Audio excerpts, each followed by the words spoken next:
Welcome back, guys, and today on Easy Options we're going to be discussing and going over a strategy and backtesting a strategy called the range filter on the 5-minute chart for AMC. This can be used on any stock, but we're going to be testing on AMC because it's talked about a lot right now. I've been trading AMC, I've been scalping AMC, so let's get right into it.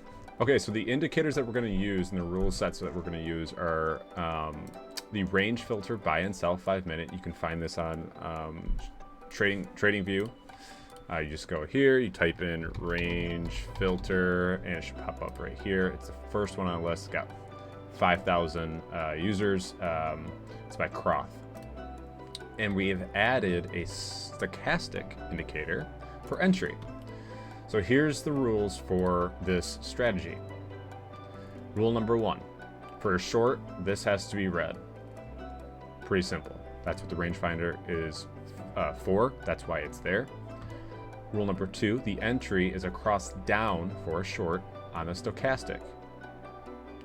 Rule number 3, you cannot take a short down here if the stochastic is down here. See, this folds down. We cannot take that. It has to be above the 20 line for us to take a short. And the same thing for the long position. Has to be green, has to have a cross up, and cannot be above the 80 line on the stochastic. And that's it. So right here we have two examples. I'm doing a 1 to 1.5 risk reward ratio. You can do 1 to 1.25, 1 to 1, anything that fits your tolerance and your account size. That is completely entirely up to you. I've been moving towards a 1.25 to 1.5 because I've done 1.1 for so long that I'm just starting to grow into a 1.5 and wanting to get more out of my plays. And as you can see here, we have a play that I'd be in all day if I took it, unless I wanted to get out at a 1.14, which is perfectly fine. But for a 1.5, I have to wait all the way to that. But never gets into our stop loss, which is great. This one's a short position, so you can go short and long within an hour of each other and within a half hour of each other.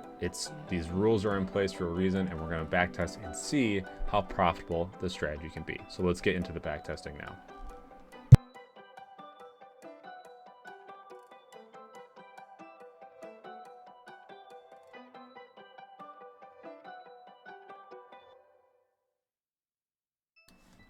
Something I want to talk to you guys about is setting stop losses according to candle size. This strategy specifically is very important for that because you can get in and out of trades a little bit quicker and take profits and have winning trades rather than having huge losing trades if you just randomly set your stop loss according to whatever TradingView says. As you click it and like this, like if I went like this, oh man, it's a losing trade. Well, let me show you why I wouldn't do that. We have opening candles here, and we have it's kind of price action bouncing off of 1833, 1830 area. So I'm going to set my stop loss just below that because if price breaks below that, I don't want to be part of it. I don't want to see how low it can go. So I'm setting my stop loss there and setting my risk reward to 1.5, which is a winning trade here. Now, kind of similar here, you'd think, wow, how is this a winning trade short? Well, we have the cross down. We've got the candle turning this filter red. And I'm setting my stop loss just above the previous high, which is right here. So there's no need to be in trades. You don't need to set your stop loss way up here for no reason. You can set it really tight and still have good winning trades. Now that's not a huge trade. That's just a 22. That's a dollar trade. That's actually pretty good. That's pretty good depending on your contract size if you're doing options like we do in our room. And then the same thing over here. I'm looking at, okay, this is kind of the bottom price right here around 2175, 2177, 2180. So this next trade, I'm setting my stop loss below that. Therefore, my winning trade is up here instead of, okay, well, if I just did this, okay, well, I'm just going to take TradingView and I'm just going to click on it, right here, boop. Well, shoot. Now my stop loss is way down here and my 1.5 risk is all the way up here. Yeah, it's still a winning trade, but I'm risking way more for no reason. Well, I don't want to get caught in the price action down here, price breakdown or anything like that. So it's not worth it. Same thing over here. We have a bigger candle on this entry, so I'm looking at a body resistance or body support on this one. So I don't want to have it way down. I just don't personally want to risk that much. That's a 25.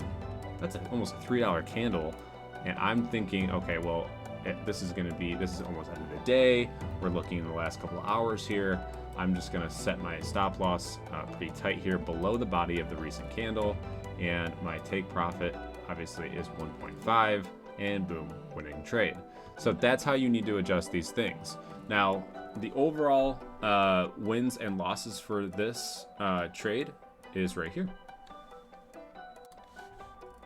72% win rate over 1 month of entries on just AMC. Now this can be used on different stocks, and you can also change the range of the filter and all that stuff to be 15-minute, 30-minute. But I chose the 5-minute because that's actually what the filter was originally coded for, so I didn't want to change it. 72% win rate at a 1 to 1.5 is a fantastic win rate. And if you're playing options, I mean, if you're taking 5 to 10 contracts, that's a fantastic trade every time. Now, here's the problem though. For me, I don't like to hold contracts overnight at all. That's not something that I enjoy doing, so I would actually have to hold this one all the way over here, which is fine. That's a $3 move, but I don't like doing that. So you have to be okay kind of swinging. This is almost partially swinging in some trades. We saw this one in the beginning back in May 1st when I was just opened the video. There's a huge take profit area where it went and overlapped into the next day. Problem is, if you're holding stock, that's perfectly fine because you don't have any decay or anything like that. But if you're holding options, you're playing weeklies, there's going to be some decay unless you're playing right in the money, which is totally fine. You can play right in the money. I do that all the time. I actually suggest doing that because the decay doesn't affect it as hard. Or if you're playing the monthlies, then the decay won't affect it as hard either. So those are your two options when it comes to holding contracts overnight.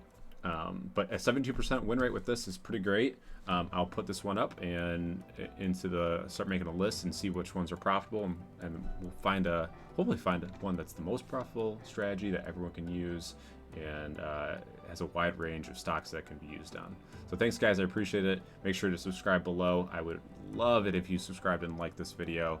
I'm just getting started here. We're going to be doing this a lot more. Thanks.